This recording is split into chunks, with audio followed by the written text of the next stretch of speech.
Yeah, I wish I could remember there's something of worth in me.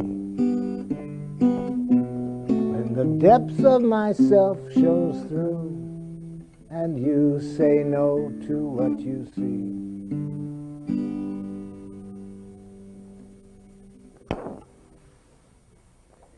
So we now know how to hear no. We don't have to deal with what I dealt with when I wrote that song, you see, giving our power away and reading in things like rejection and so forth.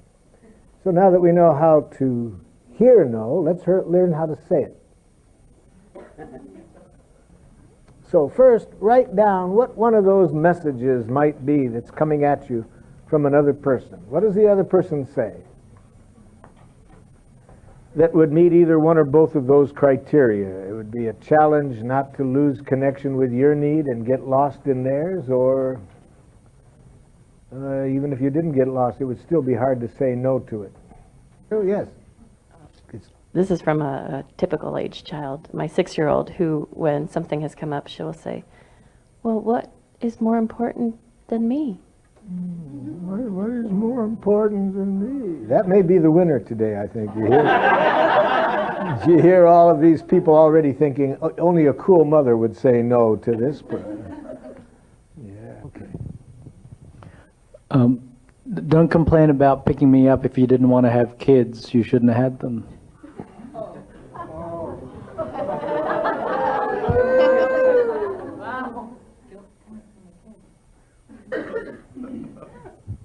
Anything that has a should, ought, expectation makes it real easy for me to say no.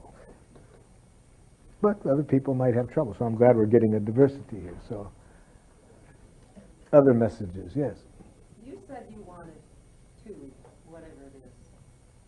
You said you wanted to. You said you wanted it. You said you wanted it. You wanted it, yeah.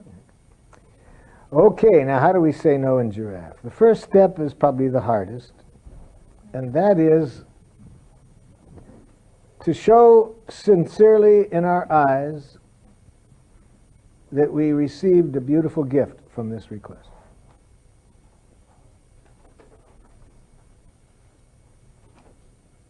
See, when people believe that when they trust that their request is received as a gift, then no matter how else we say no, it's going to be easier for them to hear. But what's painful for people is not hearing no. It's feeling like their need doesn't matter. Everybody got the first step.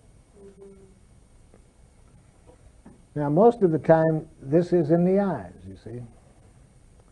For example, you ask me, would I mind, whatever it is, you ask me, would you pick up something on the way home? And now here's what's going on in me. Oh my God, how do I tell that I've got so many other things to do? So the first thing you see are the eyes between, oh my God, how am I going to, you see these eyes. You see what I mean? How does that make you feel? If you have jackal ears, you will think that it was your request that created my pain. You got me? And if we believe that our needs or our requests can create pain, we're toxic. That's what's painful, not hearing a no, but when we feel like our needs are toxic. You see, and that happens often with this combination of the person on the receiving end feeling so scared about saying no, and they don't realize that that fear in their eyes is the worst pain to the other person of all. If they have jackal ears. Because they're going to say, oh my God, look what my needs do to people. I'm toxic. So, the first thing we do is to sincerely have the eyes of the child again. It's getting a gift from Santa Claus. It's got to be sincere. And it will be sincere if we see it for what it is. Here is a human being in front of us expressing a need and a request. That's what we hear with giraffe ears. And whether we agree to do it or not, it's still a gift. This person is giving us an opportunity to make life wonderful for them. That's one of the most precious gifts another person can give us. An opportunity to make life wonderful for them. So that's what we need to communicate back to them first of all, with our eyes, or if we are using words, here we could empathize. So you're really running behind schedule, and it would be a big relief to have me drop off and get that for you. See, just to show an empathy for the need. But I don't have to say it necessarily. If my eyes show that I receive a gift. So that's the first step in saying no. Now the second step has two parts: what not to say ever and what to say instead. Okay? So to say no in giraffe, we never use the following words. No. Okay? Make a note of that. You see, to say no in giraffe, never say no. Next, I don't want to. Never say I don't want to. Never say I'm not willing. Never say I can't. Never say I don't have time. How long is it for? We're about run out of it pretty quick. I don't have time. Never say it's not possible. Never say it's not in the budget. That's what not to say. Now, what do we say? We express the need that keeps us from saying yes. Notice how this is just the other side of how to hear no. Notice we've been learning how to hear no by hearing what is that every no is a poor expressed yes. When a person says no, they're really saying I have a need that keeps me from enjoying giving to you right now. Okay, but now we're on the other side. Now we are the speaker. We want to make it easy for people to hear that. And so we say the need of ours that is keeping us from saying yes. Yes. What if you really have an absolute no, if you put out a need that is preventing you, and if they fill that need, all of a sudden now you're the next need and the next need, and the real answer Well, is no, you never. haven't gotten down to what's really been the need behind the no to begin with. What is the need behind the no that keeps you from it?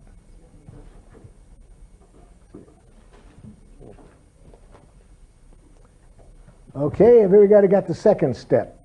Now, very important, after we have said the need behind the no, the one that keeps us from saying yes, that we follow that with the speed of light with a present request that demonstrates this second intention on the board here, that we value others' needs being fulfilled equal to our own. So we have just said the need that keeps us from saying yes. Now we make a present request that searches for a way to get everybody's needs met. See, we don't just stop and say, no, I've got this need I'm going to take care of. No, no. We're still equally interested in the other person's need getting met as our own. So we follow it up with a request that searches for a way to get everybody's needs met. Everybody got that? Then practice it in your situation. Now, what do you say back to the person that demonstrates the last two things? Let's assume that you have given them through your eyes that you received a gift. Let's skip step number one. Let's go directly to 2 and 3. Express how you would say the need that keeps you from saying yes, and the request that searches for a way to get everybody's needs met.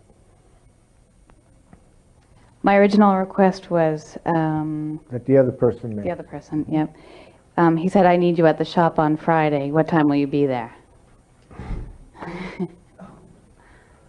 I need you at the shop on Friday. What time will you be there? Okay, so that's what this jackal just said, and let's hear what you say back to the jackal.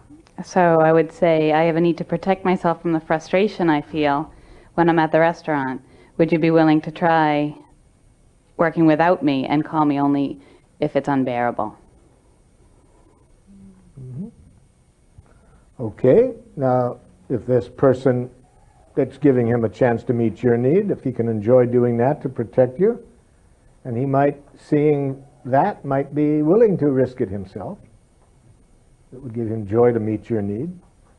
Maybe not, but at least you've shown that you're interested in what his needs are, whether this would meet his needs to do that. Fine. Who else has got one? Yes. I'm afraid I haven't got it very well, because Let's hear that first one again. It was a dandy, if I can remember. What was the jackal's response? it was my 6.5-year-old daughter's her request. Her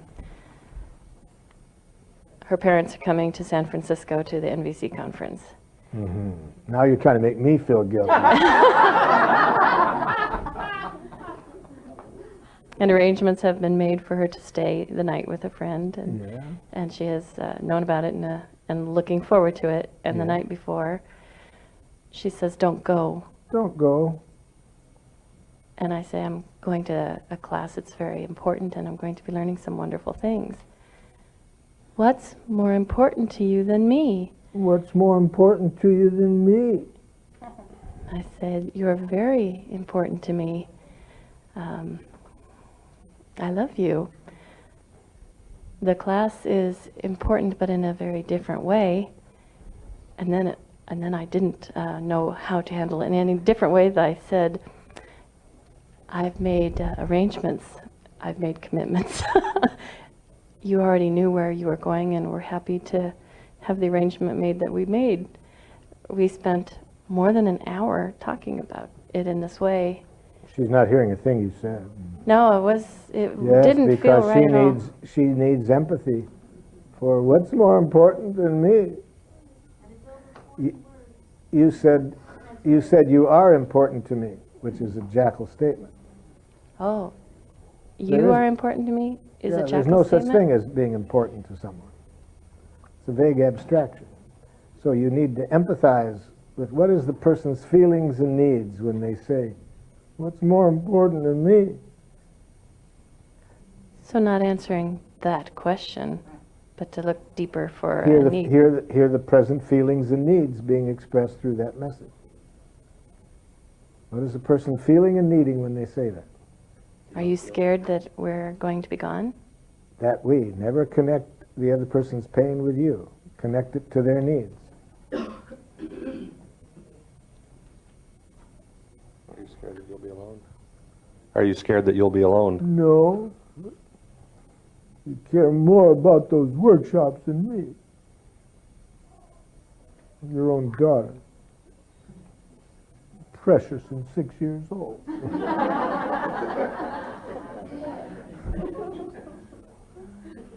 I don't need to help this 6-year-old. I don't know why I'm doing that. It's not necessary. Feelings and needs, feelings and needs. She needs So- empathy. You're feeling sad that you think something is more important? Don't ever hear what a jackal thinks. Don't encourage them to think. See? What is a need? What is a need behind you think that's more important than me? What's the need?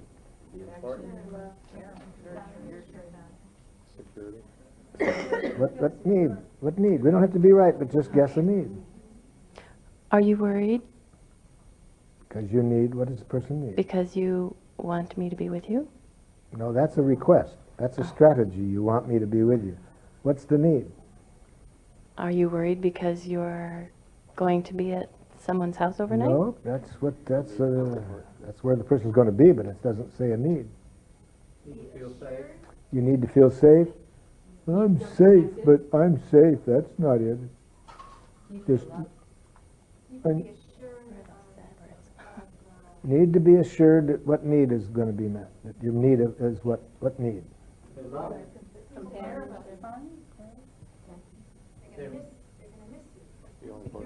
How would we put this in words that a 6-year-old would understand?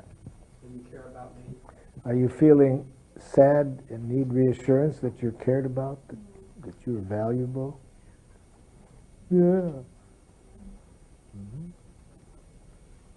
That's much more powerful to empathize with that than to immediately jump in and say, "You are." Because if you say that to a 6-year-old, they'll say, "Methinks thou doth protest too much." Okay. So what does valuable mean, Mom? What does valuable mean? Oh, then I'd put it in other words. that you're cared for, that you matter, is that making sense? Yeah, you care more about those workshops than me. So you need to really have your need to be cared about met. You're not sure at the moment. Yeah. So I empathize with that, but I make sure that I never do anything to prove to another person that they're cared for. See? You wouldn't take her on your lap and hold her? I might take her on my lap and hold her. I might agree not to go on the workshop, but not to prove that I care for her. Because if I do anything out of that energy, the child will pay for it. See, if I'm a giraffe, I never do anything for the child.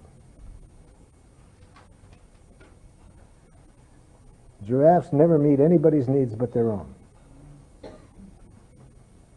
They are self-full. Not to be confused with selfish, not to be confused with selfless. Self-full. I might stay home if I would enjoy contributing to this child's happiness, if that would meet my needs to do it. But not if in any way I felt giving in, not in any way to keep the child from interpreting that they weren't loved. That isn't going to meet anybody's need.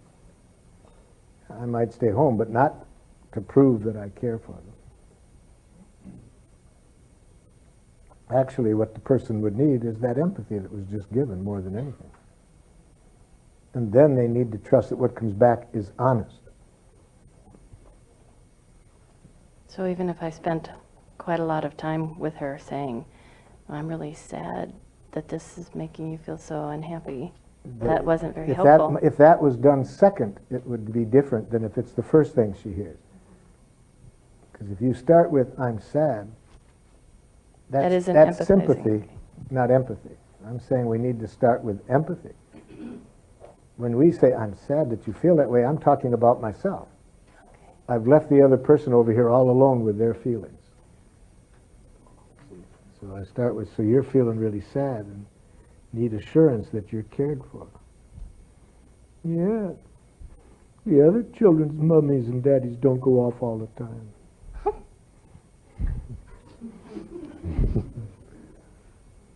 Yes. So don't defend yourself and say this is only the second time in your life. Never, never hear what another person thinks. Never encourage comparative thinking.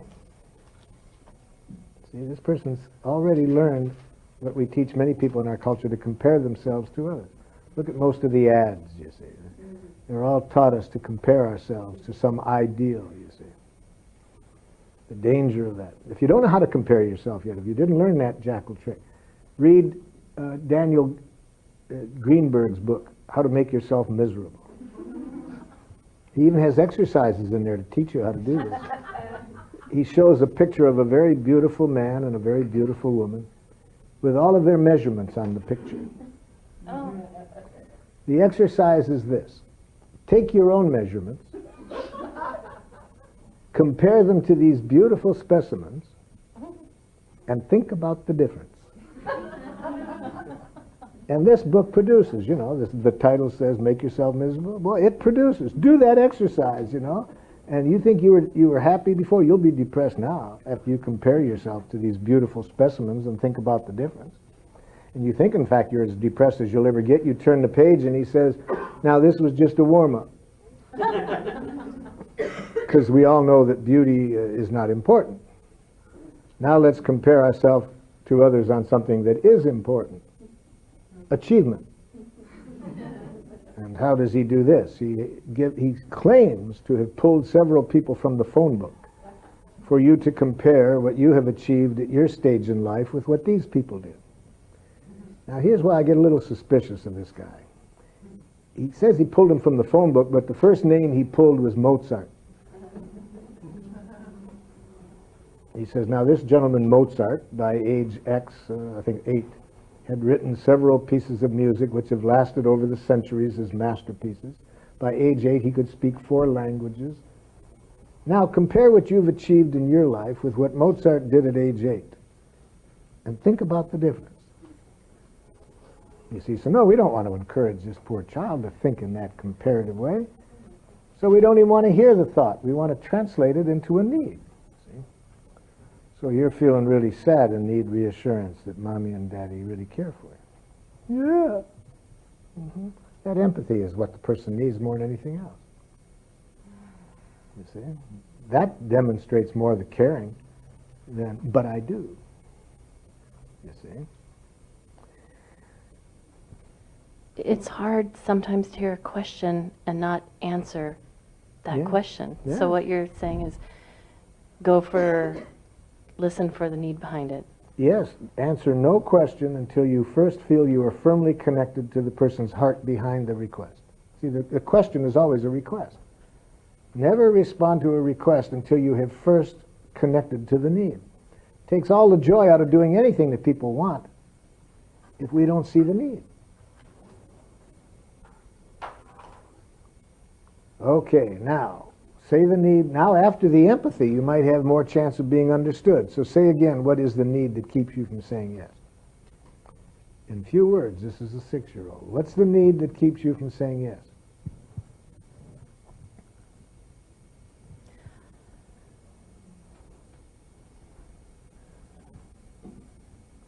I'm going to a workshop that will help me to be a better mother and a more loving person. Of course, those are dangerous abstractions. We don't want this child to think there is such a thing as a loving mother. Or what was that second? Better A person. better person. There is no such thing as a loving person, you said. There is no such thing. So we don't want to be abstractions that don't exist. We want to do something real in life. So you want to learn ways of connecting in a more loving way with her. That's possible, but it's not possible to be a loving mother. Okay. So I'm going to I'm going to San Francisco to learn better Because ways. I have a need Oh, because I have a need to learn better ways for connecting with you. in a with loving you way. in a loving way. Could you tell me what you heard me say? Could you tell me what you heard me say? You want to learn to be connect with me in a more loving way. That's right. Then you'd stay home.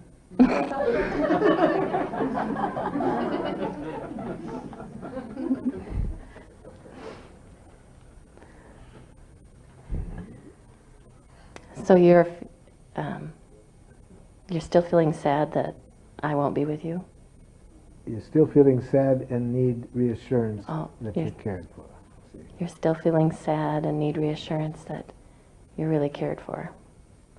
Yeah.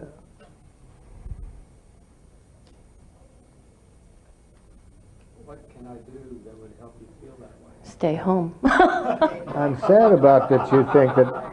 I would like to see some other way that would work about meeting that need. Because I'd like to find a way that could meet your need and mine. See, I'd like to find a way to meet both. I wouldn't say this to the child at the moment until I could figure out how to say it to a 6-year-old. But you see, if I meet the child's need and not mine, the child's going to pay for it.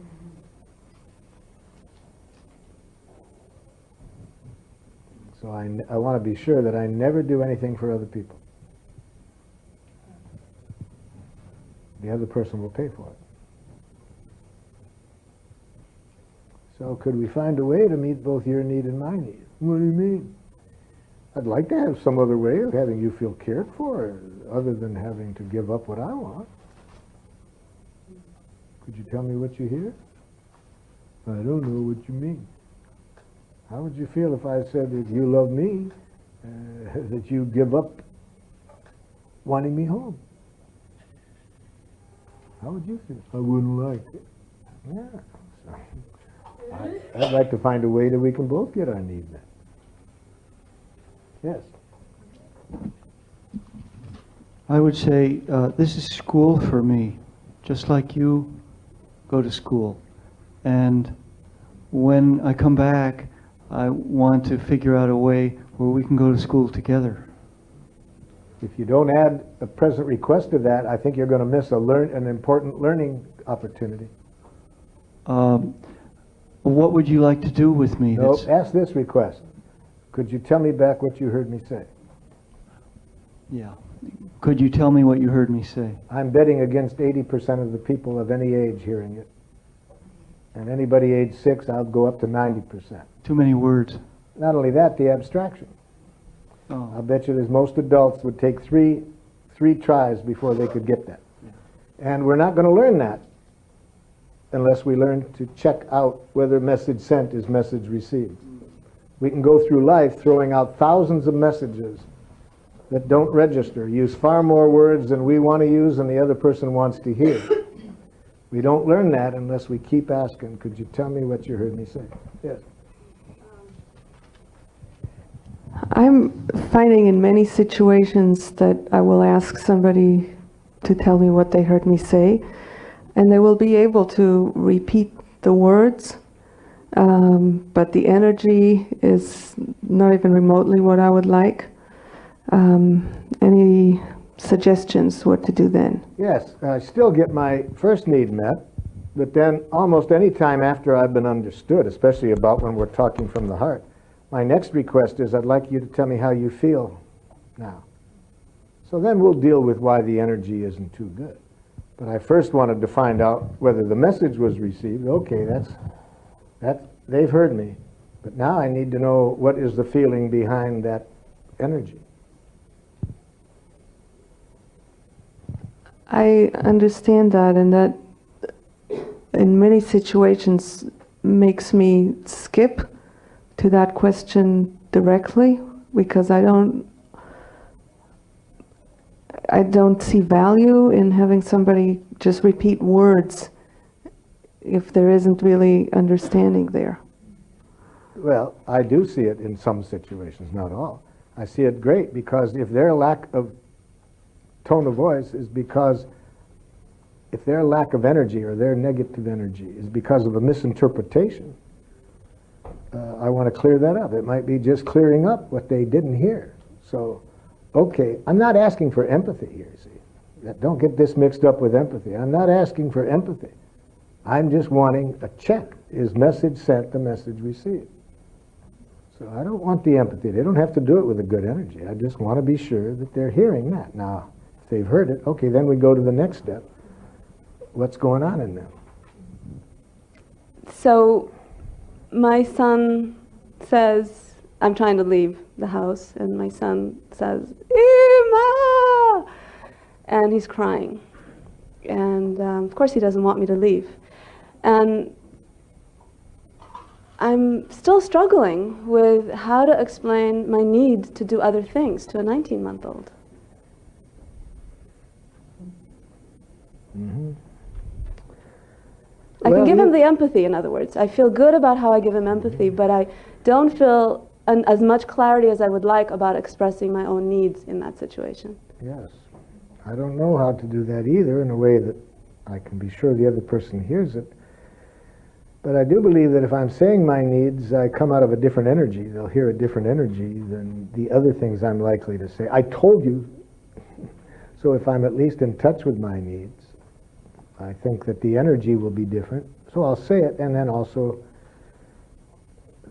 aware that even if the person doesn't understand those words now, their language will be much different at age 6 the more they hear this language now. So even though they may not make it out, the hearing of it, I think, is still important. So I'd still say the need. Could you tell me better? I don't know. So they don't maybe hear it yet. Okay. But then I would empathize with them. I don't know much else to do.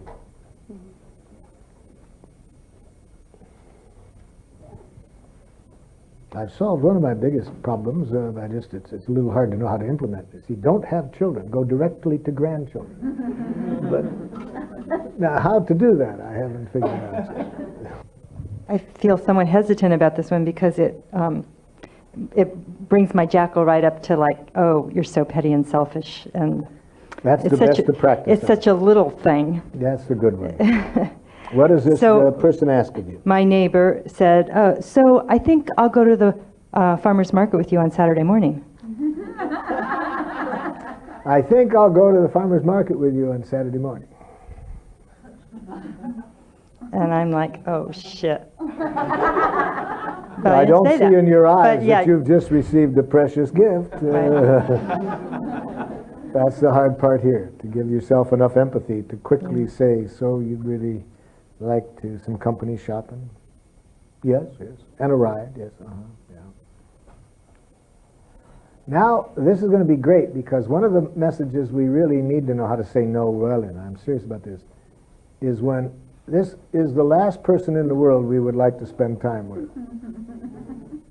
Okay? That's when we really need to know how to say no accurately. See, how do we say the need that keeps us from saying yes with someone we can't stand being around?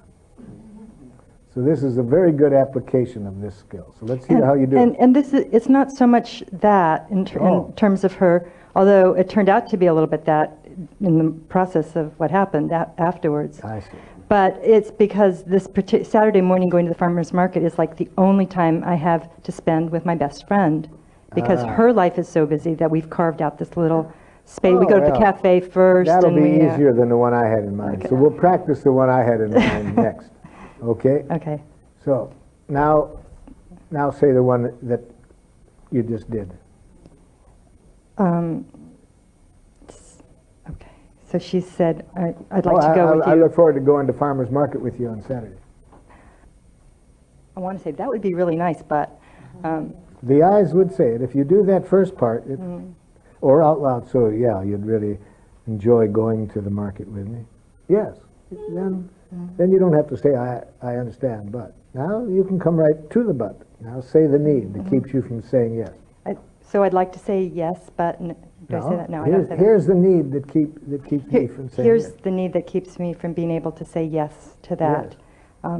Saturday morning going to the market is the only time that I have to spend with my best friend. It doesn't say what the need is. And See, the clearer we can okay. say the need, the easier it is for others to give. They have to have that need in mind. What need am I meeting? What need am I fulfilling?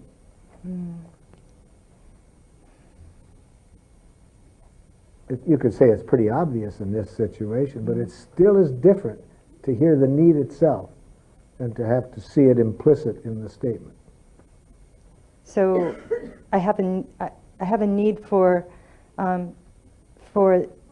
intimacy and connection with my friend, and it's the only time we have Yes. in the course of the week. Yeah. Now, present request. So I understand No, that. just right to the present request. So I'd like you to tell me. I'd like you to tell me if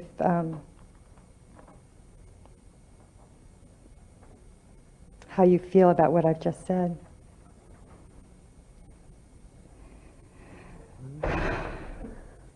All right.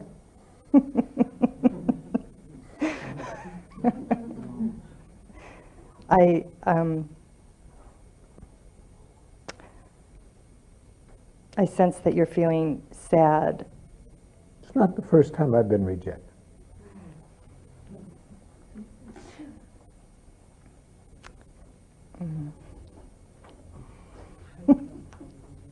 Oh, thank you.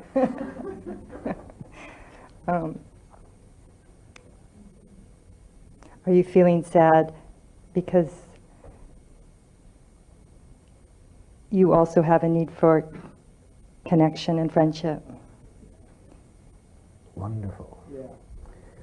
You didn't get caught up in the rejection imagery, which is how she's interpreting it as rejection. You heard the need behind that. Yes. Jackal, did you interpret a rejection? Yes, of course. How else could I hear it? If you interpret rejection, you'll be rejected. What do you mean? Who wants to be around somebody that if your needs are not in harmony with them, they suffer because they take it as a rejection? It doesn't take many of those, Jackal, for no one's going to want to be around you.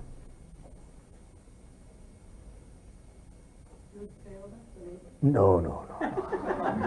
I'm giving little panoramic view of how dangerous it is to even believe there is such a thing as rejection. Actually, this was gentle. I wrote it in a poem once, much more viciously. It's a short poem. It goes like this. Nobody wants to be around me. That's why.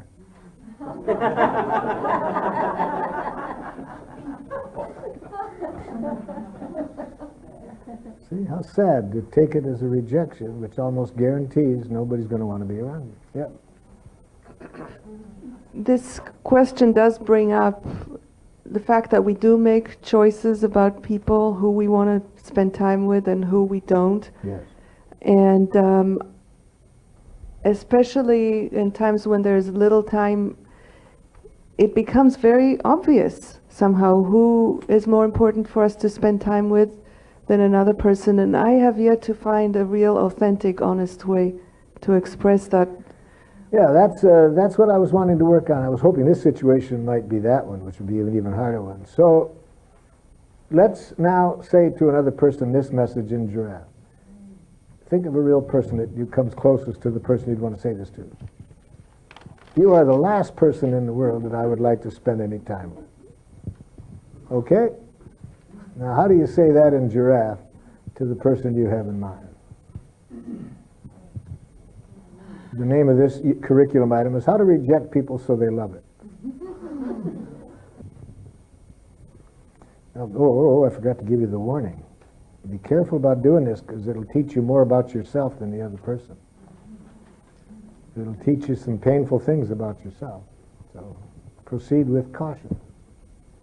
I don't really feel that connected with you, and I think our needs would both better be served if we look for people that we connected with.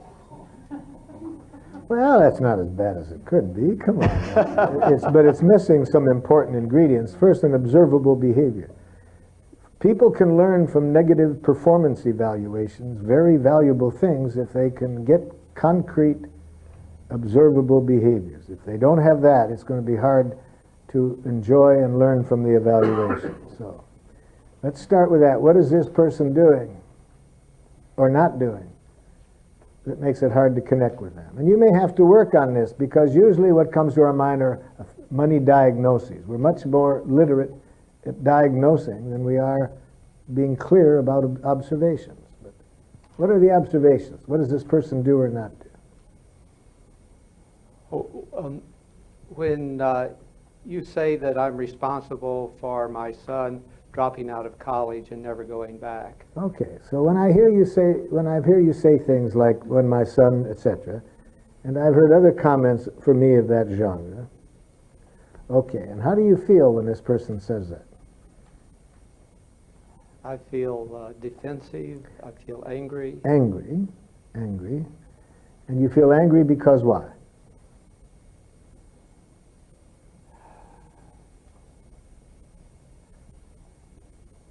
I feel attacked. You interpret as an attack. Right.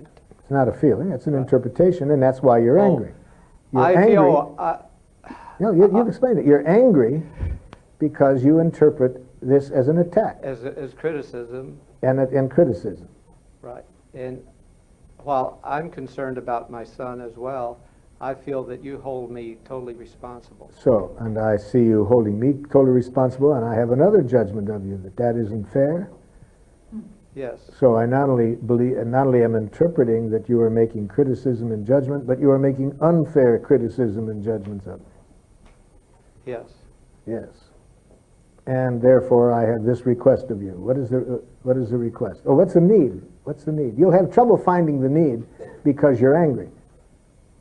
You see, your head is so filled with those judgments, attack, criticism. And when your head is filled with those judgments, you'll have trouble finding your needs.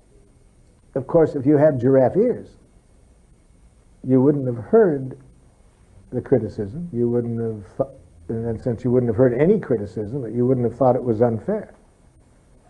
So, the problem, of course, is not that this person said what they did. The problem was you received it with jackal ears. Right, yes. I was judging myself. And them. You're judging them. Right. Mm-hmm. See? You did what I was warning you not to do. Never hear what a jackal thinks. See, when they said that, Oh, okay, yeah. Yeah. that was the first thing I would have Oh, liked for you not to Are you feeling do. disappointed that Jay didn't finish college?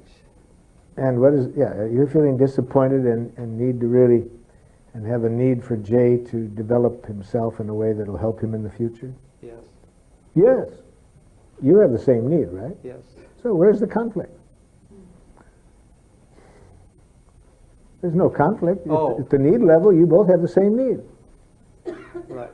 She expects me to pay for it, or to pay, you know, part of it.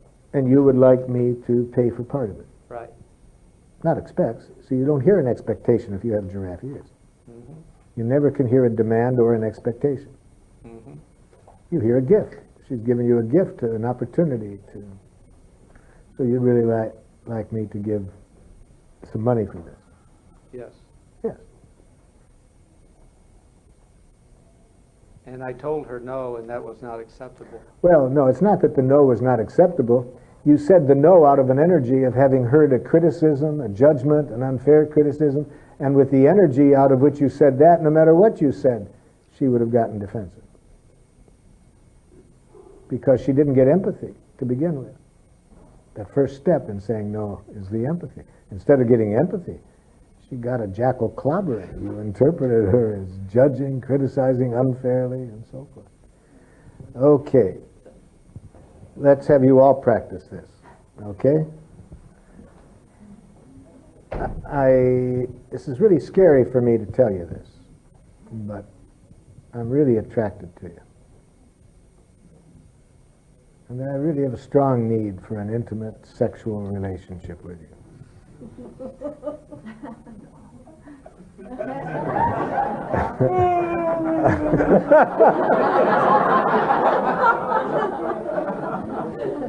Would you be willing to invite me to your place this evening?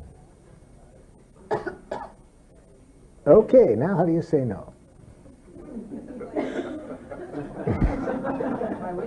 This is my wife's birthday. This is what? This is my wife's birthday.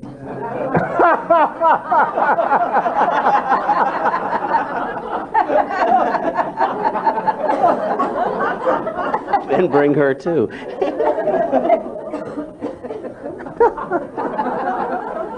Chicken.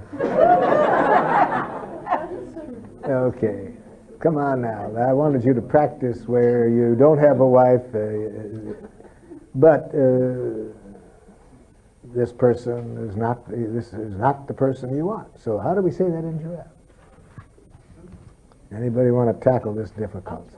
You'll try. Thank you for the invitation. Already I feel good, because she looked like she meant that. So I can already better able to hear the no. I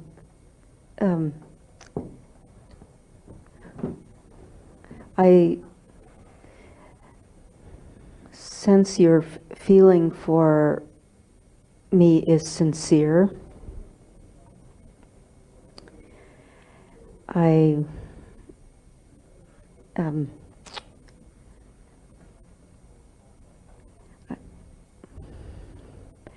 I understand, I hear that you have a need for companionship and intimacy.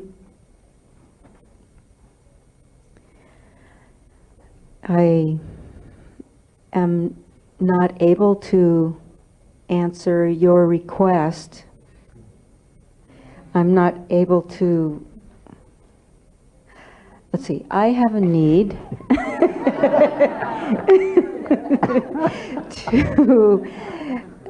to honor my commitment for monogamy, and I would request that we find another way of having a friendship or having relationship. perhaps we Seems like it could. got all those ingredients into me.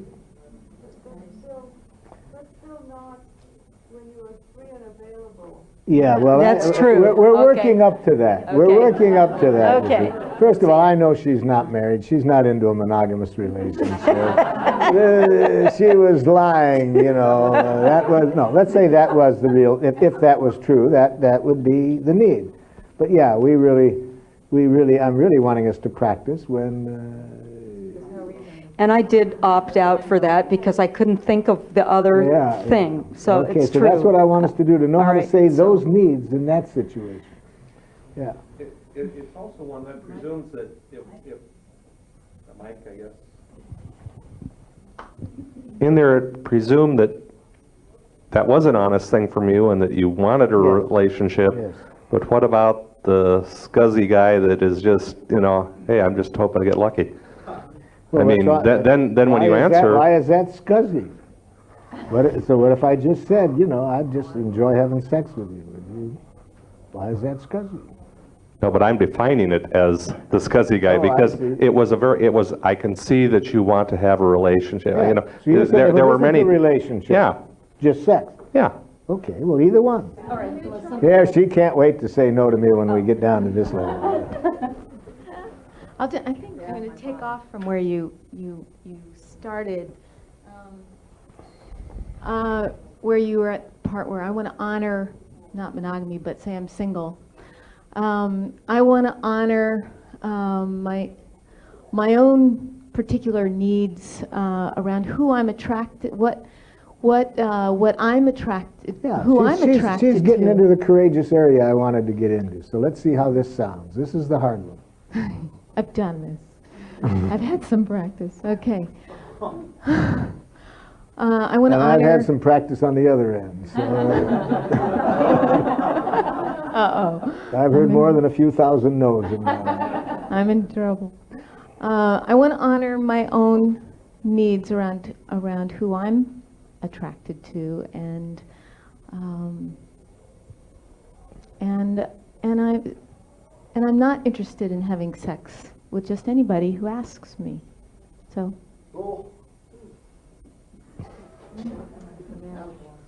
Look, we could erase that. Let's erase that last sentence. I thought that just up until then was pretty honest. That you had certain needs in terms of what spell out the needs more that I don't meet. You know, not attractive in what sense? Spiritually, physically, all of the above, none of the above. In what way don't I meet your needs? What needs don't I meet? Do I know this person? Well, imagine a situation.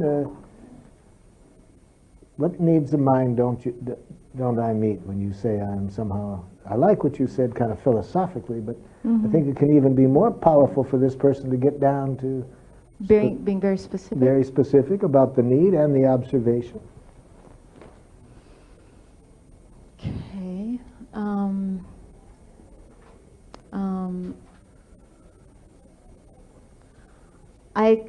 I experience, I'm aware that I need someone who has tools in communication. I'm glad you said in communication.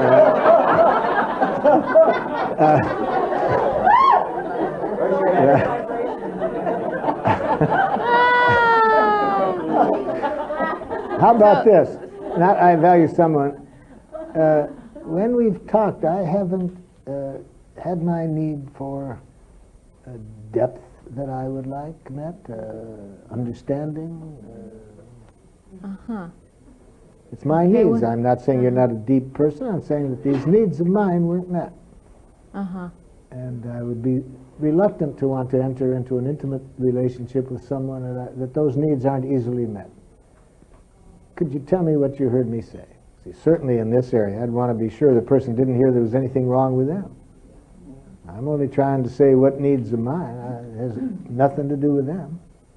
I'll tell them the observable behavior.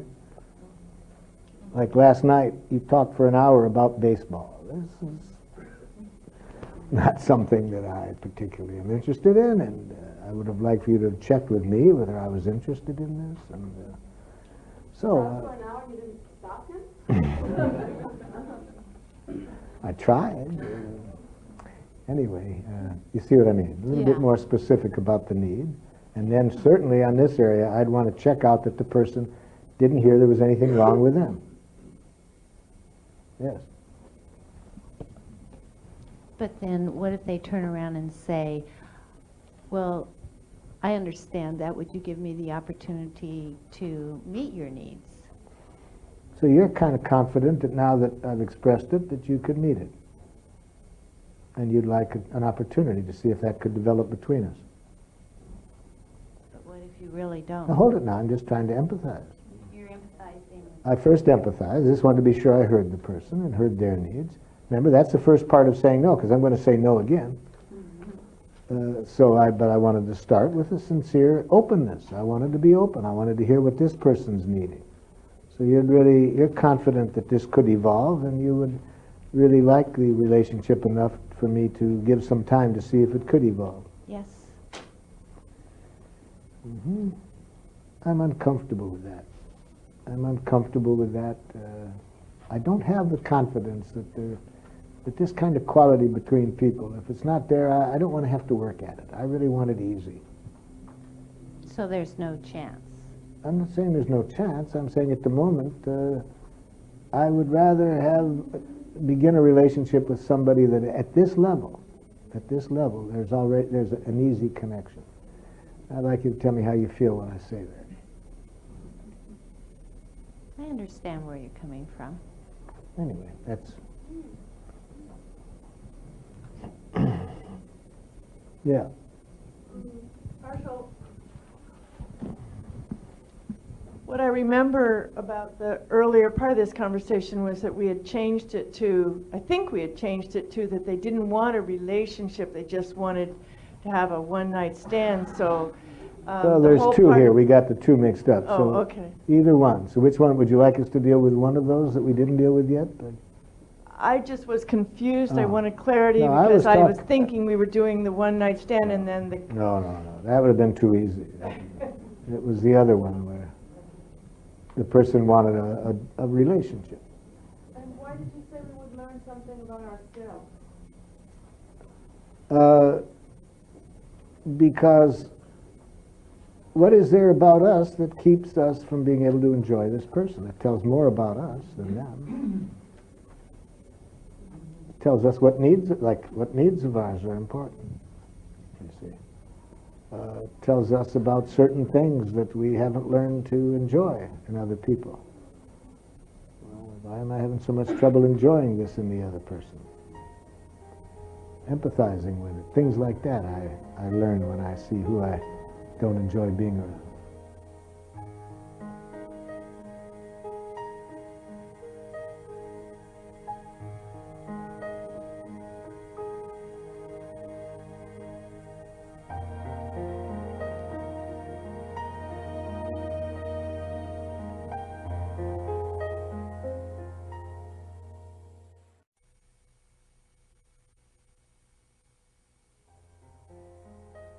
I mean, we have halls of fame for everything in the United States, right? But why not a giraffe hall of fame?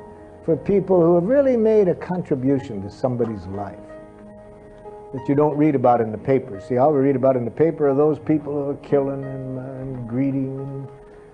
What about the real heroes of the world, the giraffes, the people who really make a difference in our lives? So I told you today about one of my heroes, my uncle, his smile, what his smile did for me. I told you about my grandmother, what her generosity to people did for me. So I want you to induct somebody into the Giraffe Hall of Fame. So we will give you a chance to practice how to express gratitude in giraffe by inducting this person into, because that's how you get a person into the Giraffe Hall of Fame.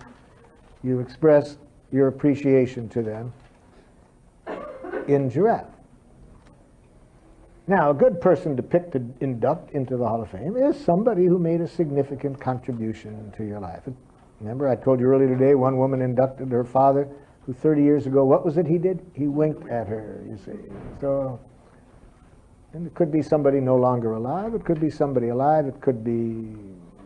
So, it's up to you who do you want to induct into the Giraffe Hall of Fame. But you need to express the gratitude in giraffe, which means no compliments, no praise. It's too weak. See, those things that really make a difference in our life, it's too weak to say you are a very kind person. No, no. If you really want to make it a powerful expression of gratitude, we need to make three things clear in our expression. Now again, I earlier said we can do it in idiomatic giraffe like that student did to me when he said dictator. But for learning purposes today, I'd like you to see if you can express these three things in words, you see. Sure, sometimes just saying thank you can maybe communicate these three things. But you want to have the ability to do it in classical giraffe, just in case, for those things that you really want this person to know, how deeply what they did meant to you. Then you've got to know how to make these three things clear.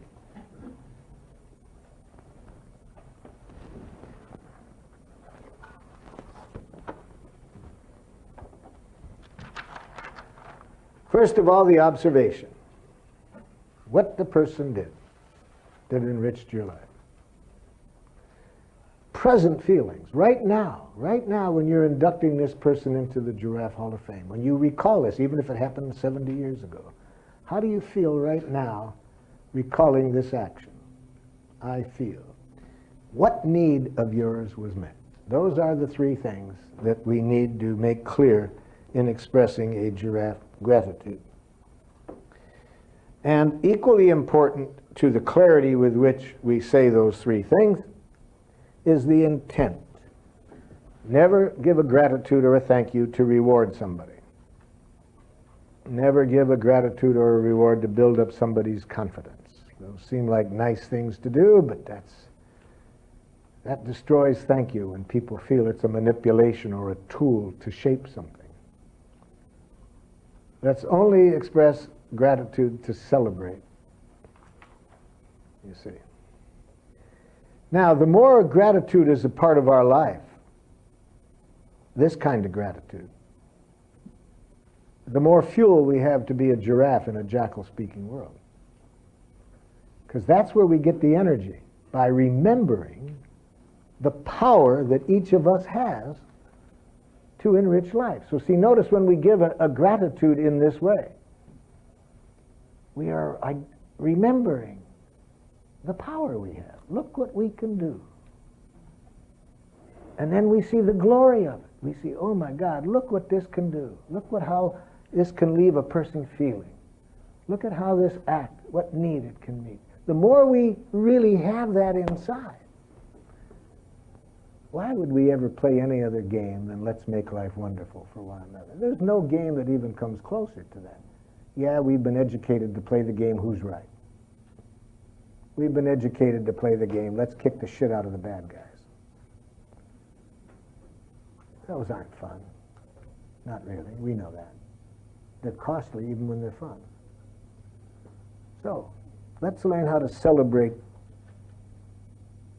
what the power we have to make life wonderful, so that we fill ourselves with the fuel that's necessary to live this way. So, whoever wants to start, this will be the person.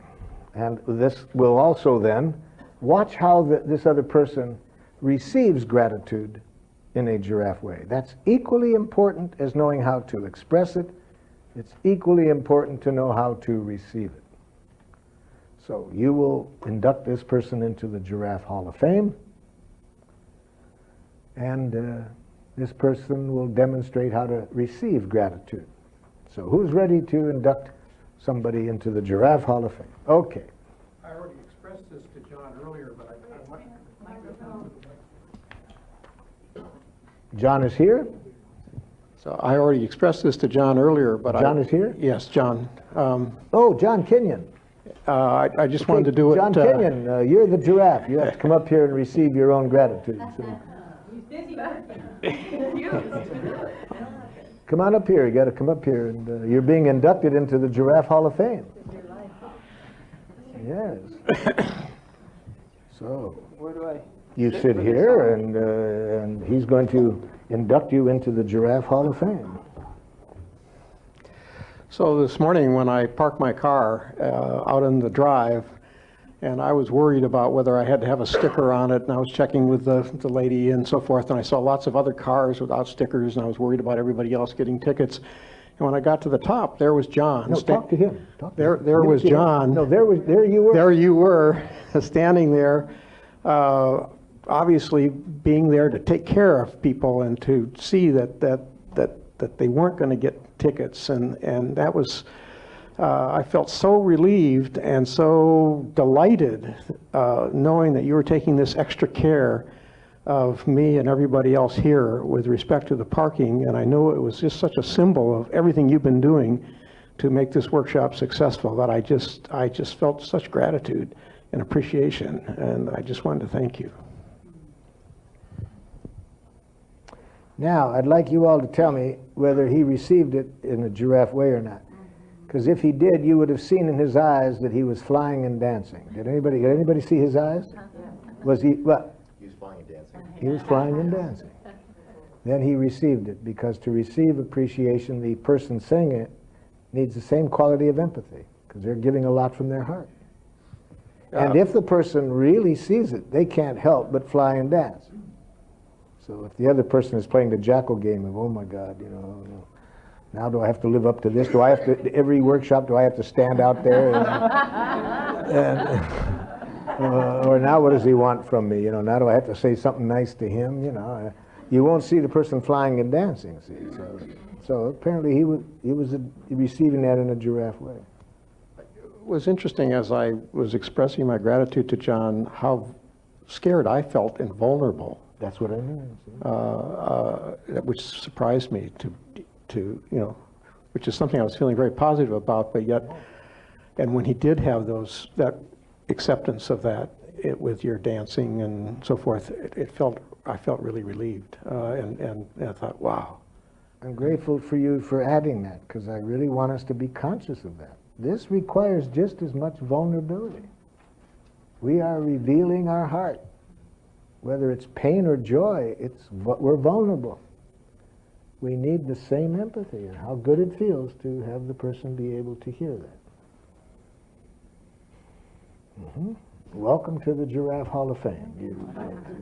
Now, my only worry is you have such a big heart that I'm worried about you being manipulated by Hungarian women who manipulate you out of your sweater. I also heard that you got ripped off a while back. So are you joyfully ripped off? Okay, I just wanted to be sure that was coming from joy. Okay.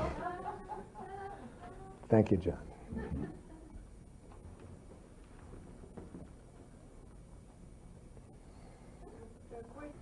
Rick? Okay. Who is this other person you want to induct into the Giraffe Hall of Fame? They're a team. A team? Yes. Okay. They're right here. Oh, then I don't have to get the puppets out. Okay, let's get the team up here. Who? These two? This team of two? Oh, yeah. This team of two. Well, let's get this team of two up here. Okay.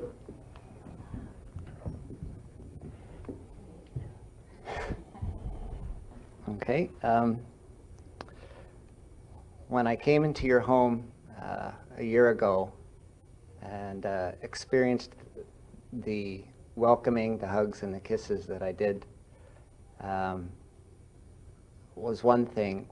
When I have watched how everyone who comes into your home is received with that openness and warmth, just looking at you, I feel such a joy and a peace. Experiencing the unconditional acceptance and watching it exist as it's extended to others. Just wanted to know that that's very wonderful for me.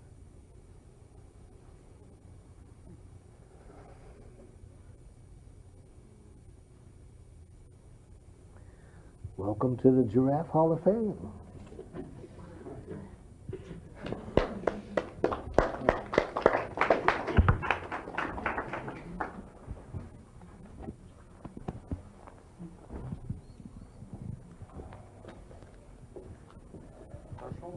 Yes.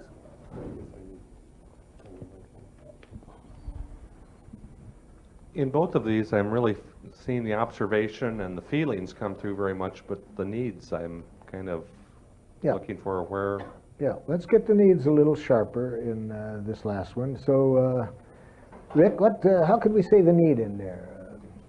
The need for acceptance? So the need for acceptance and the way they greeted people, and I think the need for unconditional love. Just, yes, that you could be accepted and loved And as you are. I mean, I hadn't done anything. There was no Just- behavior. When people walk into their house, the first step is, you are home. You're welcome. Mm-hmm. And, chocolate chip cookies. Yes, we've had several people are requesting the address. Can we post the address? But we live south of Boston. Even better.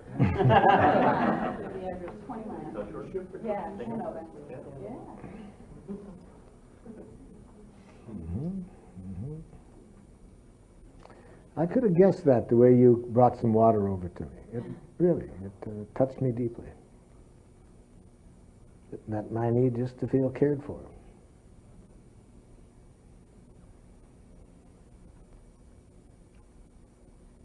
Yes, please.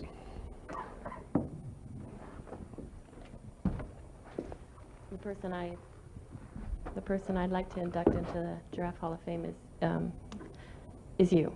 Is me. Because I've come to the workshop stuttering and trying to feel my way through how to listen empathetically to people and also express my own needs.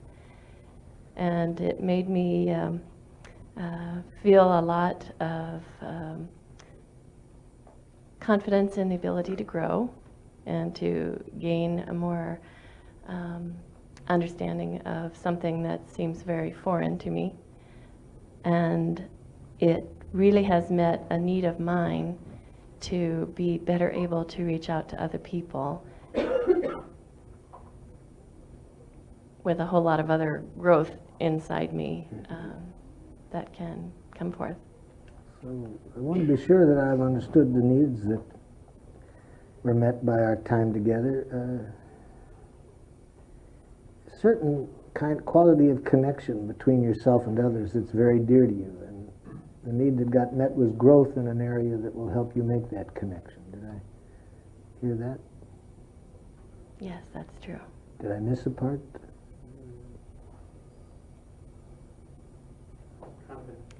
I guess the feeling that the other person's needs aren't the first, that you have to meet your own needs in order to hear and meet other people's needs as well. So it really met a need of yours to know how to respect your own needs as well as the other person's needs. Yes, and to not accept other people's judgments when you do meet your own needs. Mm-hmm. That has And been. then how, if meeting your needs somehow is painful for the other person, how to hear what's going on in them without taking it that there's anything wrong with your needs. That's right. That's a big part. Yeah. Thank you. That feels really good to you, to think of being able to enjoy your own needs, what's alive in you, and not to give power away to that, to anything else, just to enjoy the life that's going on in you. Yes, so that I can learn to dance instead of walk.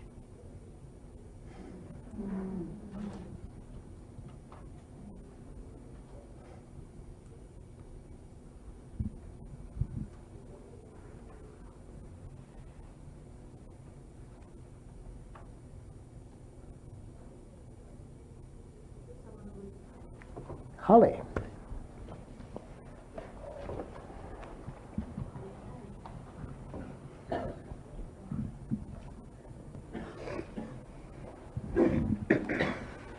I would like to induct Martine into the Giraffe Hall of Fame.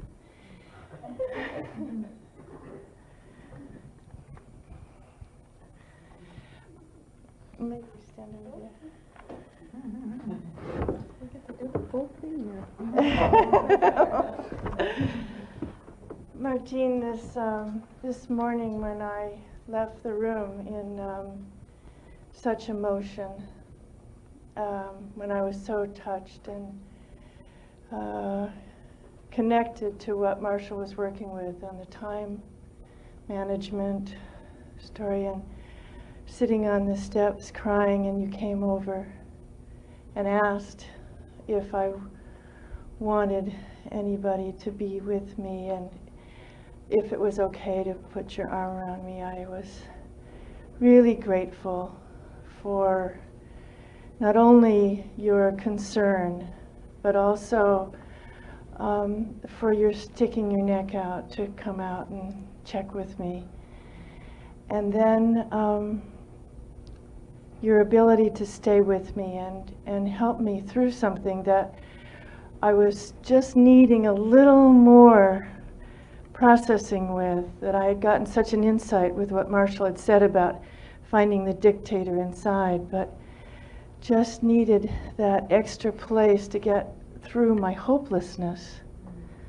And that I now feel that sense again of trying again and feeling hopeful, and it meets my need for finding a way to resolve an issue that's I've struggled with all my life. And I'd like to know if how you feel about hearing that. Make sure I got it.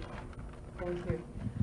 So this morning, when you were touching in on some very deep feelings swelling up and needed to receive some empathy, our contact and our connection helped you to move to a new place, and to get to a place where you felt more hope, and that's feeling really good to you right now. Yes, that's right. Yeah. I feel really excited hearing that, and just so happy and grateful that you're giving me this blessing. I'd like to ask you one more thing, because I realized afterwards that I was feeling a little bit vulnerable when we ended.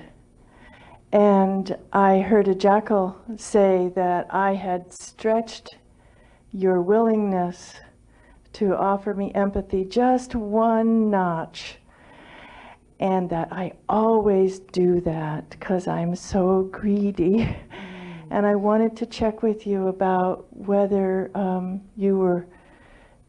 whether you took care of yourself in that time. You're feeling worried, Yeah. and you'd like to be sure that I was checking on my own needs. Yes. Also, and yes, I was, and my need to be able to connect and to serve was very much being met, and I really appreciated the chance to do that. Great. Yeah. Thank you.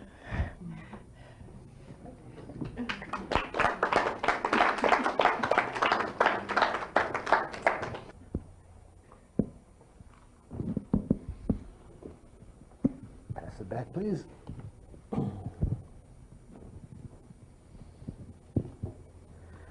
I'd like to induct Deva and Tara into the Giraffe Hall of Fame.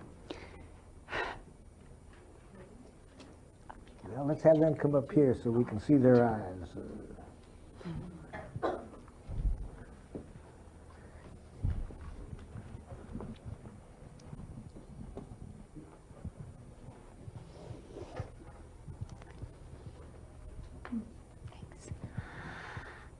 Most recently, last night, they drove down to San Jose Speak directly to them. when you drove down to San Jose from the workshop, and you were very tired, having just gotten back into the country the night before. And you still welcomed me and processed with me all the wonderful things that had happened yesterday, so I'd be able to really get the most out of today. And then in the morning, when you were both so present in the car with what was actually going on inside you, and unwilling to compromise a bit or to speak in any other language than giraffe to each other as you work that out. Just the latest example of your giraffeness. Welcome.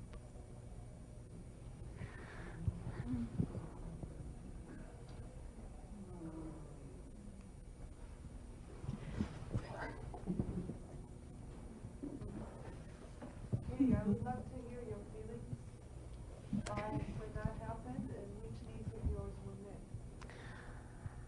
I have a need for unconditional acceptance that these two meet and have met daily for 10 years.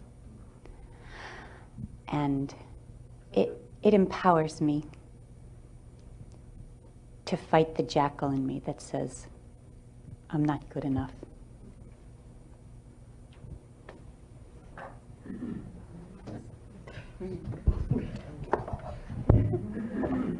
Hey, wait a minute, Giraffe. Wait a minute. Now, we want to also learn about, you did it beautifully how you received it, but it's obvious that it's not easy. So what goes on in you, Giraffe? It makes it so, what's going on in you both right now?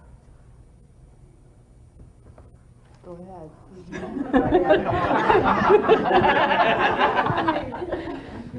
Well, I feel embarrassed. There's some embarrassment. What's behind the embarrassment? So the feeling is embarrassment because why? What's the thinking that goes on? Well, first of all, it's hard to be up here.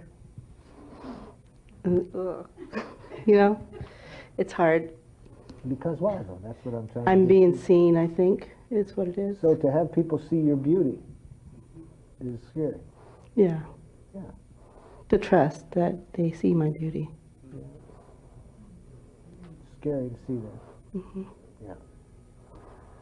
Another giraffe. I'm being taped.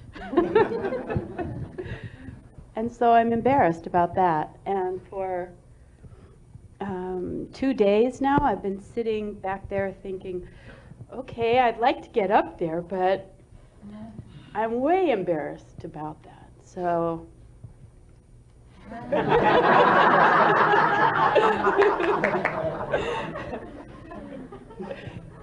Thank you, Giraffe.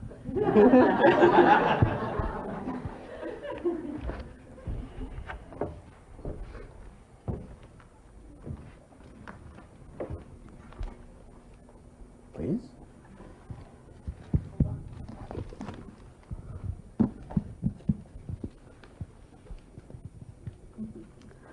Scott, I'd like to induct you into the Giraffe Hall of Fame.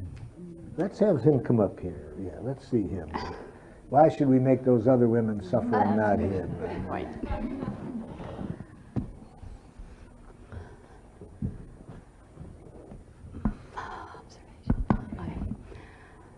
Scott, since I met you at this training 4 months ago, 5 months ago, I have had joyous, challenging phone calls. And you have, boy, this is scary. You have, my feelings for you have been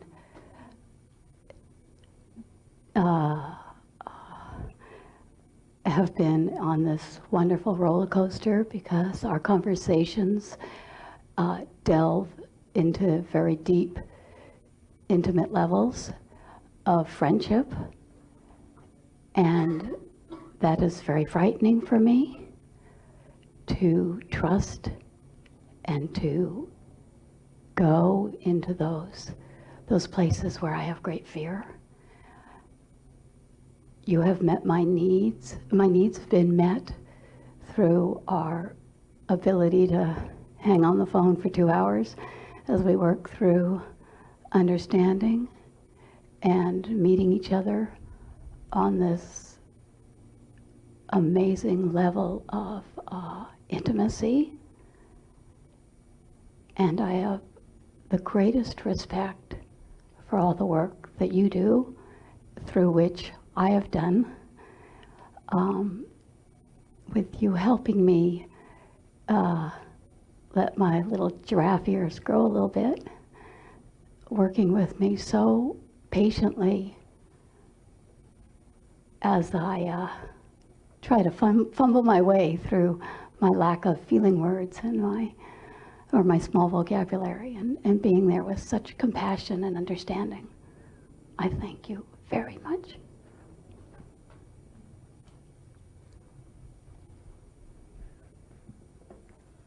When I hear that, I feel a little embarrassment, because being up here and hearing those words, and also a lot of uncomfortableness, because I'm not used to being in the situation where I'm receiving gratitude in front of a lot of people, or receiving gratitude much at all. But it feels very good, and it feels like I feel very appreciative of the chance that I've had to support you and receive support from you during a very challenging period of my life, the last 4 months. And it's met my need for companionship and for challenge and for discovering different levels and ways of friendship.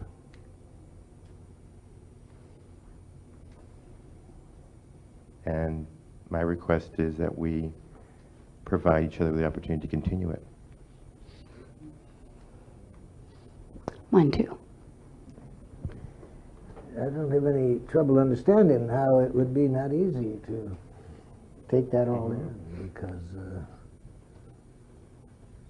for me, one of the hardest parts of this whole process is to receive gratitude in what I would consider a giraffe way. And for me, the mechanics of hearing the feelings, the needs, is a part of it, the empathy.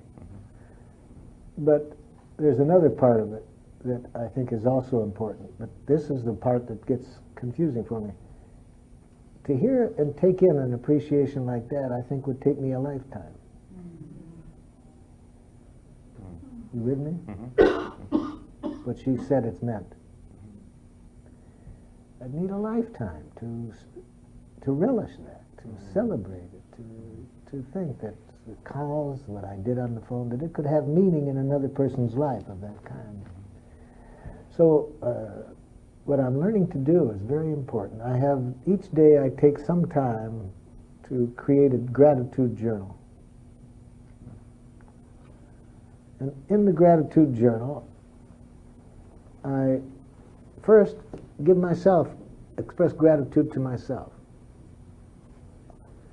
in classic giraffe. I identify something I've done that day, or maybe some other time, but usually the day before. I try to think of at least one thing that I did that I want to celebrate. And then I write down beneath that how I feel right now thinking about it. And third, what need of mine was met.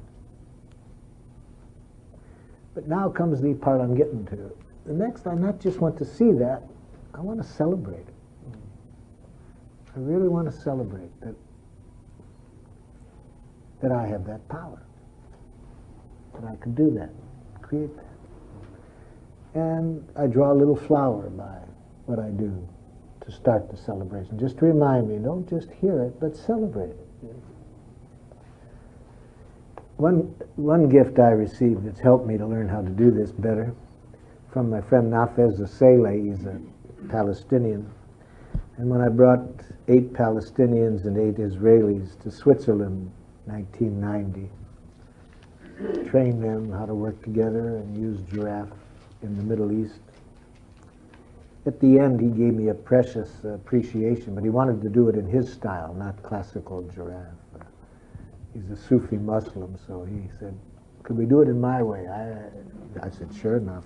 So he wanted to, we locked thumbs, and then he looked me in the eye and he said, I kiss the God in you that gave you the power to give us what you did. And then he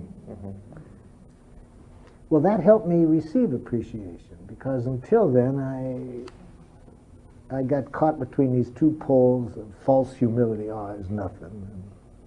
And Golda Meir helped me get rid of that one when she once said to one of her, when she was the Israeli prime minister, she said to one of her politicians, "Don't be so humble, you're not that great." So I knew that wasn't the one I wanted to do.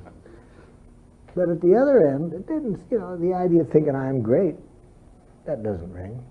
But Nalf has helped me. No, it's neither of those poles. But I was given something I could give. I want to celebrate whatever I was given that I can give. That feels right, so that's what I like to celebrate. I really like to celebrate what I was given that enables me to do this. So next, I like to also think of things that other people have done the day before and celebrate it the same way. Right? What did they do? The thing we're practicing now. And how do I feel about it right now? What need of mine was met? And then I want to celebrate the power that that person has for them, with them. Now, the advantage of that part of the activity is about half the time I didn't say the thing to the person. And then this helps me also learn how often I feel things very deeply and it doesn't get expressed. So that's good for that. I want to learn about that because I don't want to keep these things inside. And then, of course, there's nothing keeps me now from expressing it to them, either if I'm seeing them that day or to call them up, whatever. But yes, one appreciation like that gives us, I think, if we really take it in and celebrate it, enough energy to stay giraffe for life. You want to have him stay there, okay? Make that rascal squirm, yes. Before Holly picked you, I had also picked you to induct you into the Hall of Fame. When you invited me to join your group yesterday and sit with you at lunch and then shared with me about the death of your father, I felt blown away to find someone that had experienced so closely what I had experienced. And it met a need for me that I really never expected to get fulfilled, that someone would really understand what that all was for me. Thank you very much.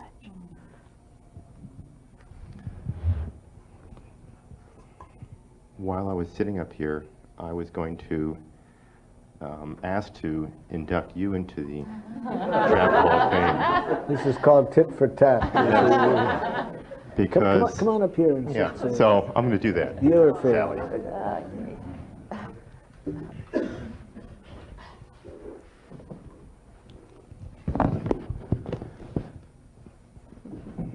When I heard you say you share openly about the death of your husband just a few months ago, the beginning of the day yesterday, it allowed me to feel more present here and feel more connected to the entire group, because I lost my father a couple of weeks ago. And I was a little reluctant in coming, knowing that I was going to stir up more stuff, and it's already pretty stirred. And when you shared how you were able to work with him over the last few months of his life, it brought me back to the time when I spent with him the last couple of weeks when I was on the East Coast, and how I was able to use Marshall's model in helping him transform his whole life in 2 weeks. Because he learned how to listen with giraffe ears. So it was wonderful, and it met many needs for me, and to feel connected and to meet new people who are kindred spirits, and to share what I've learned. And my request is that you continue to be as as open and as adventurous and as giving as you've been towards me. Way to go. I will do my best. Thank you, Scott.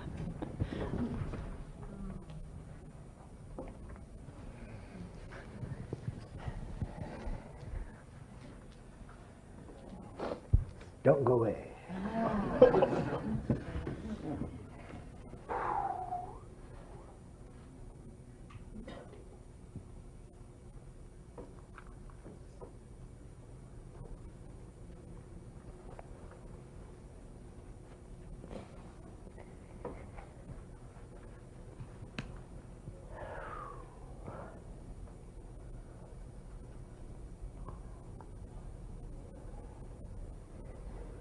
What a joy that is that you took something from me and gave it to your father.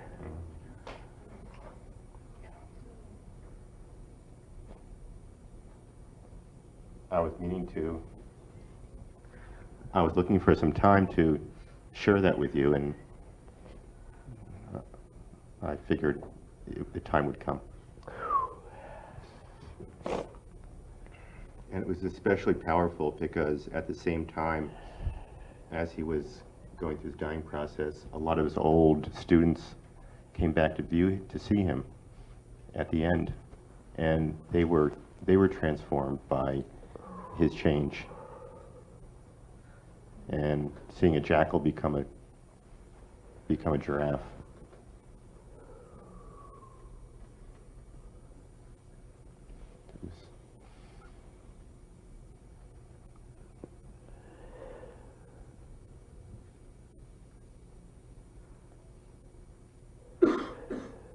I got enough to digest for the rest of this lifetime. Thank you.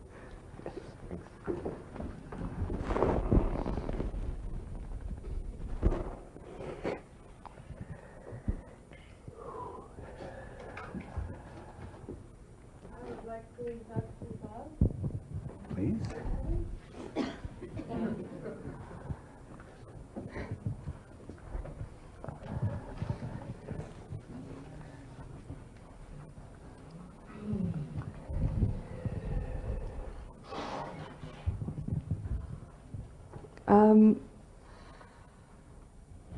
I don't know how to do this quite deeply enough. I have had a life that's been full of a lot of pain. And one of the things that has made it bearable is having you in it. The quality of your understanding, your ability to see my beauty when so many other people don't.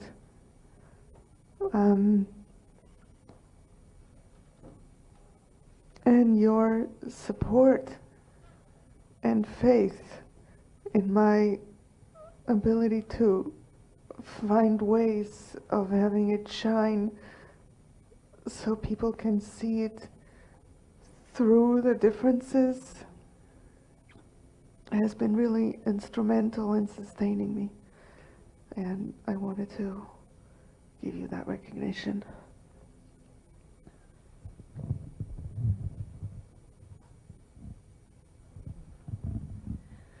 My need for loving met daily by having you in my life, as well as for being loved.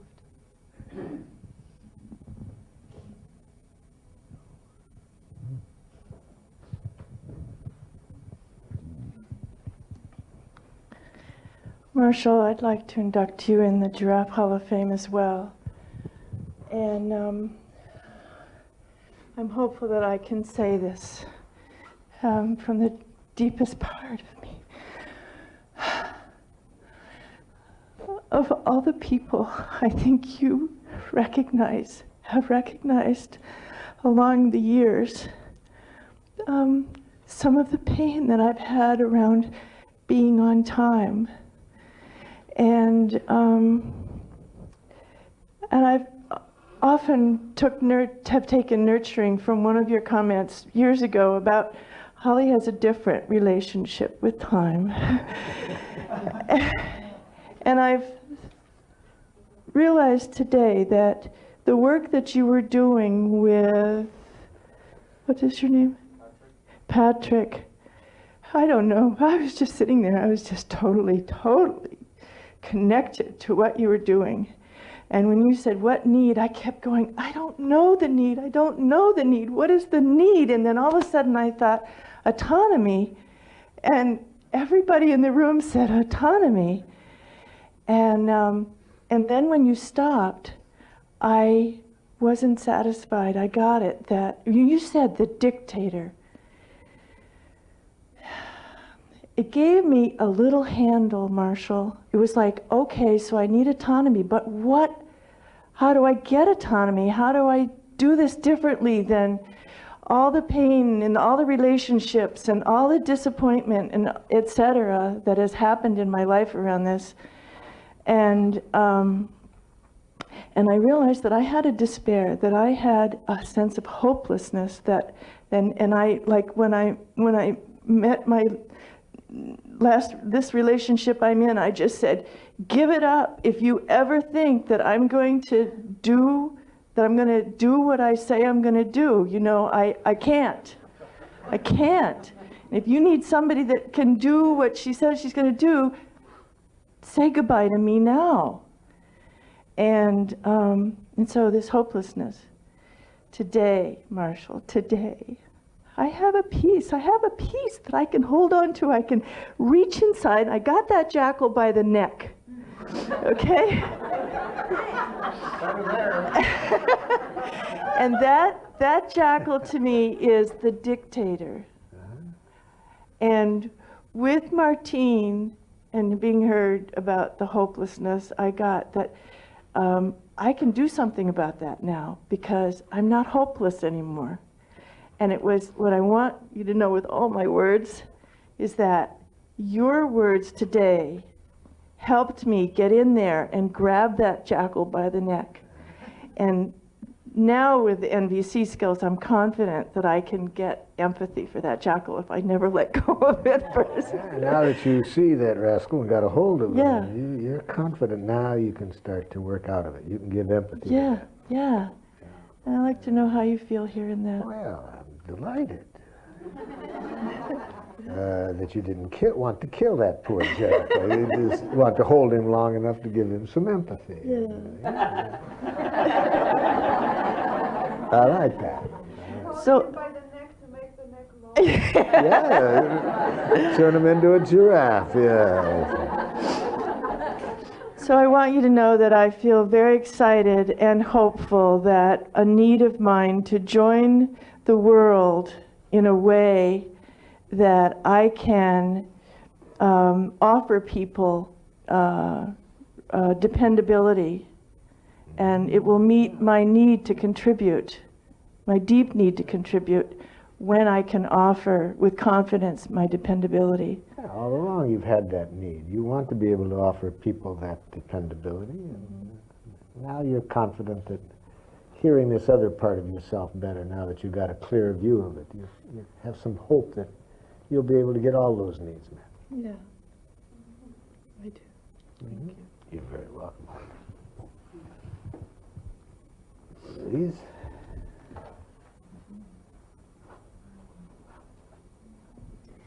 I would like to invite my family up here, the ones who came with me.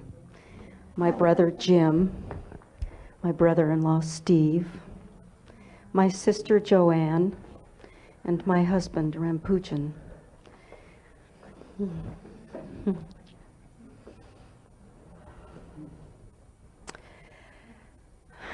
This has been so important to me to come to this event with you. It meets I just feel, I feel loved, I feel cared for, I feel that I have the kind of family I need and want.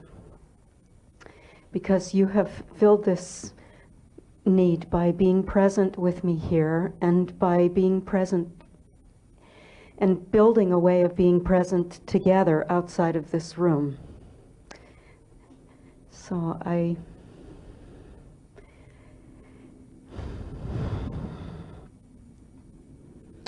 I feel I have the chance to influence the people in me, the jackal voices in me who keep me from connecting with the most difficult members of our family.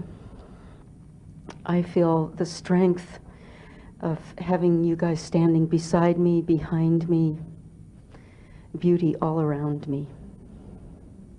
Thank you.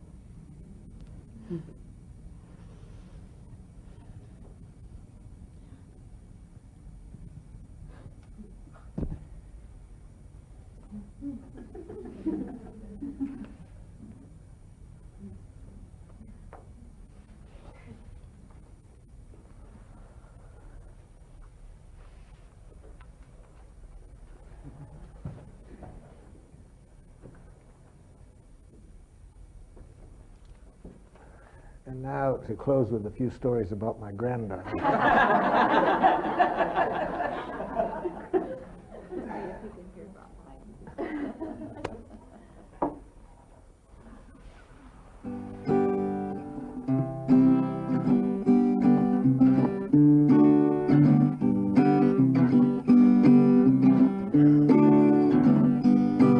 Oh, hey, son, there you are.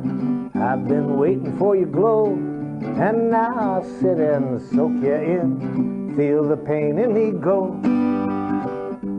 Let's dance with the bees while they pollinate. Let's dance with those jackals, dance away the hate. Oh, hey, son, there you are. I've been waiting for your glow, and now I'll sit and soak you in. Feel the pain in me go. Today's a day to celebrate the life we can create, and move ahead with hearts of joy to heal and liberate.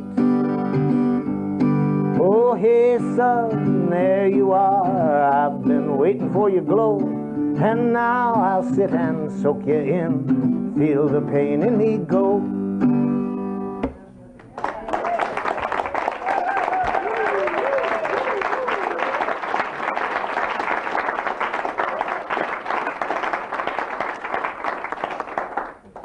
I have a request if you would be willing. I was really hoping to hear the song that you sang, See Me Beautiful. Yes. Yes.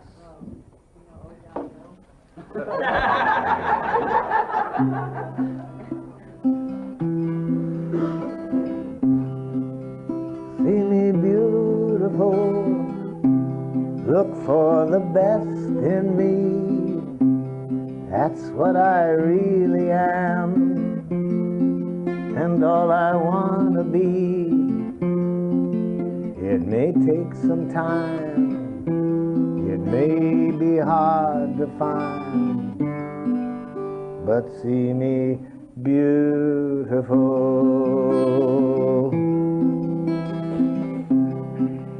See me beautiful each and every day. Could you take a chance? Could you find a way to see me shining through in everything I do, and see me beautiful? Now we're getting it. Let's do it again. See me beautiful each and every day. Could you take a chance? Could you find a way to see me shining through in everything I do, and see me beautiful?